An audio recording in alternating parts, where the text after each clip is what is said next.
la lian mo ya pachuaw official YouTube channel lo thlira lo ngai thla thin tu zong te chibai kan buk le veka cheu tun trum chu in ron request na satber la lian mo ya pachuaw la sak zinga mi te hriat lo em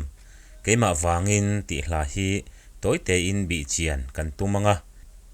bi chian le soifi awak nga ya kalo ruat lem lo ahla thu atang hian ama achiang le fi sa a kalo ngai ani a amai ro chu request om tak nual sia chuan thiam angin kan soi mai aniang chu he hla hi la lian moi pachuawin october ni somthum pakhat sangha zakwa somriat panga a na thial khuwa a aphua ani a athupui hi keima wangin ti in keseta khan ada a mitam zokin kan ria dan chuan keima wang ani ti emo mangai lm ti emo ani a mangai lm ti hla hi a hran a oma chu laltan puya tau chongin la lian moi pachuaw boral nuwa sun na hla asiam thupui atana a man kha ani a tin la lian moi pachuaw hian keseta asak chhu avelo radio achi a record ka mangai lm ti hla a phu boka kan soipol deuh nuai po hi a om tho mai he hla hi rinpui nen anin then nuwa rinpui le khathon atanga a phua nia hriat ania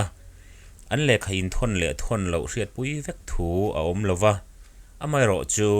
bi chian na masalama kan soi to thinang khan la lian moi pachuaw hian aton ram lo hi chu hla a hian asiam tam vak lova mi in hla phu asak tura an ngena an du dan story te an hril emo chu tiang lam hoi dewa an zia chhuwa an pek emo atanga sak thei tura alo siam puitlin sak ti lo hi chu aton ram deuh zel atangin hla hi a phuat tlang puya he hla po hi athukal dan en hian arin thu le zel din thu au chhuwa pui ngot chu ani arin omlem lovin alang ani kumsang kha zakwa somriat pathuma arin pui nen hun rei lo te chung anin neya anin then hnu lok atangin hla mangin an chanchin apuang chuak tana nupuya nei le ta ka wang te po kha ani mai theya kumsang kha zakwa somriat pali kha chuan are dewa kumsang kha zakwa somriat panga khan ahma kum sangha zakwa somriat pali chung alo khol sa asa tamayamo ti turin arita zot maya dan be le ubbe rol lovin apuak ta zot ani ber mai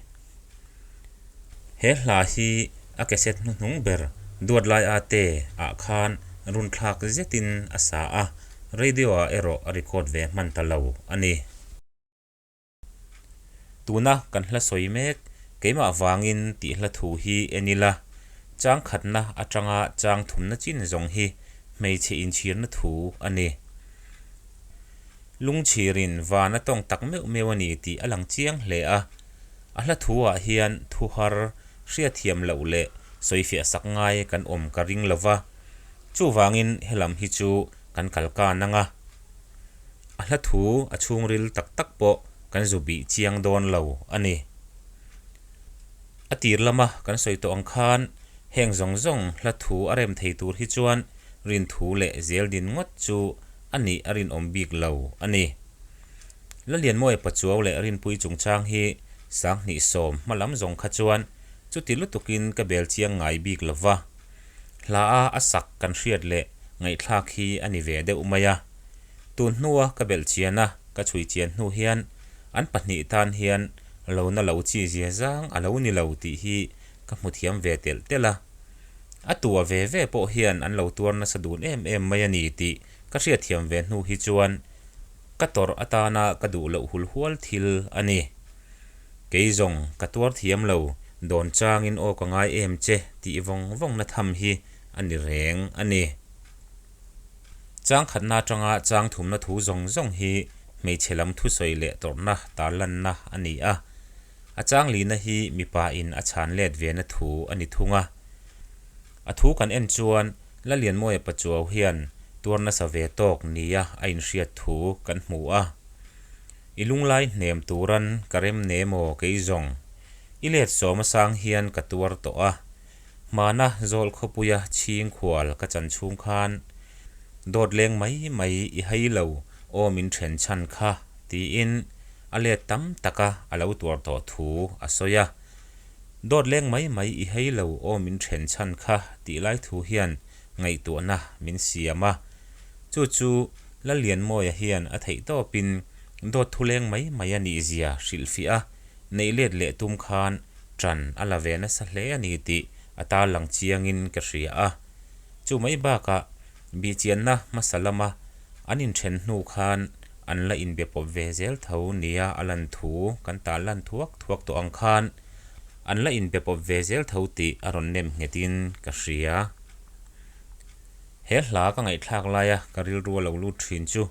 tu mangai na hinge na sa zo kang sang zo kang ti min ngai tu tir fau thin la lian moi pa chuawin a mangai zia hi chu a hla phu mai ba ka a thian te tong kam le ti zong atangin a hriat theya laltan puya tau chong phei kha chuan a soi nuam ti ber kha an ringot mai ani ati hiala tuna kan hla soi mek thu bel chian hi chuan rin pui mangai na hi anep chuang bik lo zia a chiang box sia keseta a record ve lo ka mangai LM ti radio version kha lo ngai thlata ula he channel a tho hian a om kha khala khan engemaw chen a in phum boka ka mangai LM nang ang an om lo wal zong zinga loki le mai ro ka to na ti te ani nok boka abuk rit zok hi hriat thiam a har hle ani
zo